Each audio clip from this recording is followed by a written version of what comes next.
মাহিয়া মাহি রাজনীতিতে মেতেছিলেন কিছুদিন, তবে ভোটে হেরে গিয়েছেন এই নায়িকা। তারপর আবার ফিরেছেন রাজনীতিতে। এবার পড়েছেন আরেক বিপদে। স্বৈরাচার শেখ হাসিনা সরকারের পতনের পর অনেকেই ধরে নিয়েছেন বিপাকে পড়তে পারেন এই তারকা। কিন্তু গোয়েন্দা সংস্থার রিপোর্টে এখনও কালো তালিকায় পড়েননি অগ্নিখ্যাত এ তারকা। ইতোমধ্যে বিদেশে ঘুরে দেশে ফিরেছেন। সম্প্রতি বিমানবন্দরে গিয়েছিলেন মাহি। সেখানে এই নায়িকাকে 1.5 ঘন্টা অপেক্ষা রেখে বিশেষভাবে চেক করা হয় নথিপত্র। বিভিন্ন গোয়েন্দা সংস্থার রিপোর্টে তার নাম আছে কিনা তা খতিয়ে দেখা হয়েছে।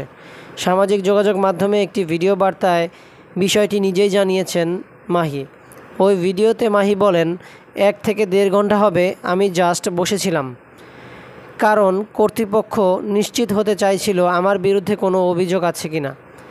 ডিজিএফআই, এনএসআই সহ বিভিন্ন গোয়েন্দা সংস্থার রিপোর্ট ভালোভাবে চেক করার পরই ফ্লাই করতে পেরেছি।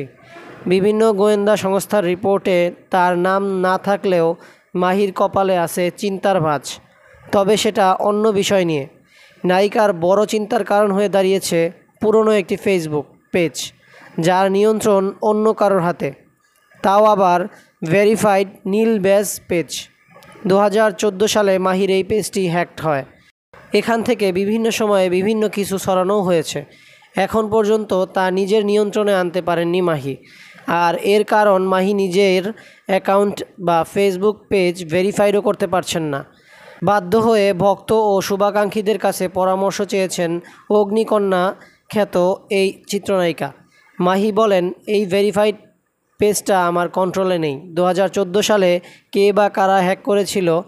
যেহেতু মাহি নামে একটা ভেরিফাইড, তাই আমার নতুন কোনো পেজও আর ব্লু ব্যাজ পাচ্ছে না।